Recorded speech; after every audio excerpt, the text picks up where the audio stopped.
Alhamdulillah wassalatu wassalamu ala rasulillah muhibbin wal muhibbat dimana saja berada. Saya akan mempersilahkan kepada salah satu daripada jamaah yang akan bertanya. Tafadhol al-waqtu wal makan.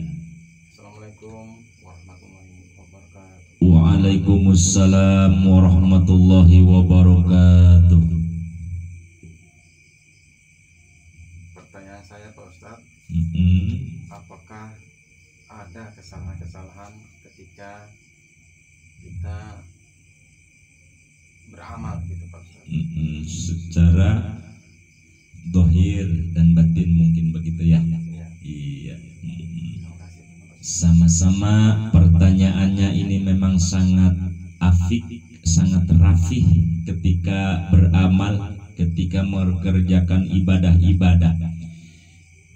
Catatan, ibadah itu ada yang mahdoh, ada yang dohir secara fisik, ada ibadah yang ghair mahdoh, batin secara non fisik, artinya adanya di dalam hati.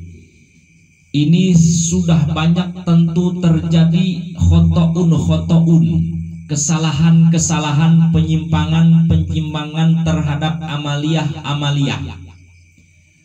Walau contoh seperti fisik kita memakai sarung, memakai kofiah, usolli fardul maghribi thalatha rakaatin mustaqbilal kiblati, ada alillahi ta'ala, Allahu Akbar. Secara fisik kita ibadah kepada Allah, menjalankan fardu, menjalankan sholat, itu namanya amal, pekerjaan.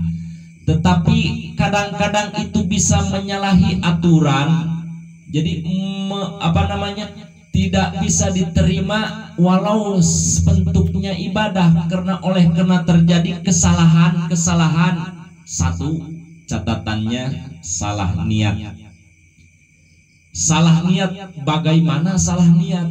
Kan niatnya saya sholat. Iya betul, kamu niatnya sholat kepada Allah subhanahu wa ta'ala, tetapi Allah maha tahu. Innallaha alimun bima ta'malun. Kamu memang sholat, tetapi sholatnya kamu ada tujuan lain, bukan hanya aku, kata Allah. Apa sih tujuan kamu? Allah maha tahu.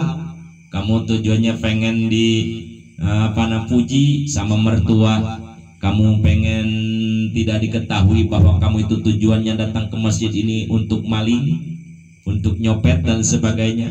Itu jadi menyimpang dari aturan-aturan. Contoh kecil dalam fisik, kadang ada juga aturan amaliyah yang menyalahi aturan, menyimpang dari pekerjaan. Seperti dalam akidah, keyakinan pun sama. Tuh, seperti kadang kita bentuknya pakai cincin di tangan, misalnya contoh ini harus tahu, kita pakai cincin di tangan misalnya. Kita punya keyakinan ini kan sunnah Rasul, pakai cincin ini di bagian tangan kiri, jari manis, di situ kita pakaikan. Tetapi dalam keyakinan hanya sebagai aksesoris, hanya sebagai perhiasan, ini kita ittiba saja ke Rasul. Tetapi kadang berbagai macam orang, banyak dia pakai batu ini, kalau tidak pakai cincin ini saya sudah lenyap dari pekerjaan saya misalnya. Itu kan sudah menyimpang dari aturan-aturan. Jadi banyak sekali amal-amal yang keluar dari rel. Ketika keluar dari rel, maka otomatis akan terjungkal, dan itu kemana larinya? Yaitu ke nerakanya Allah subhanahu wa ta'ala. Jadi kamin amalin yatasawwaruna bisuratil akhirah soro a'malad dunya wa kana bisu'in niat. Itu kata Rasulullah. Bukan tidak sedikit amal-amal yang berbentuknya amal akhirat, tetapi terkadang niatnya tidak bagus, niatnya tidak lurus kepada Allah subhanahu wa ta'ala, hanya semata karena Allah subhanahu wa ta'ala.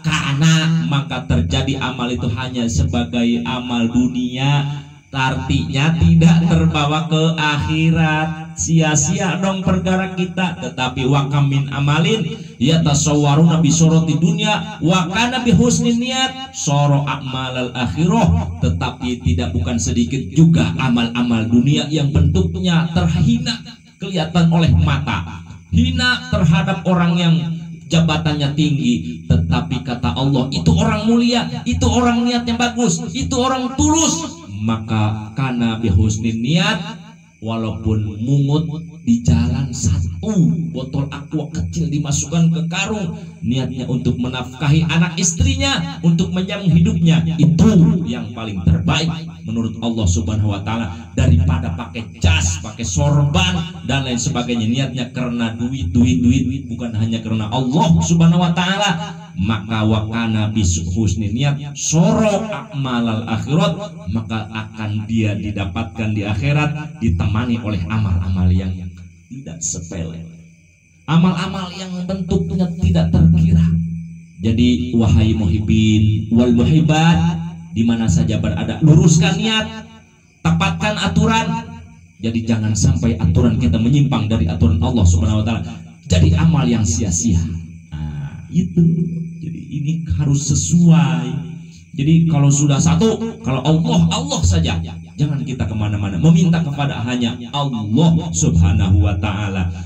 Dimanapun kita berada, rasa kita hanya ke Allah dan Rasulnya. Ya Allah, saya minta pertolongan-Mu hanya kepadamu ya Allah, berikan saya pertolongan hidayah dan lain sebagainya untuk mencari aku hidup. Allahumma anta maksudi waridhoka matlubi, abdini mahabbataka waridhoka wa ma'rifataka. Ya Allah, ilahi, aku hidup, anta maksudi, hanya engkau yang aku maksud. Maka ini akan terjadi kemurnian terhadap amal-amal kita. Wallahul muwaffiq ila aqwamit thoriq.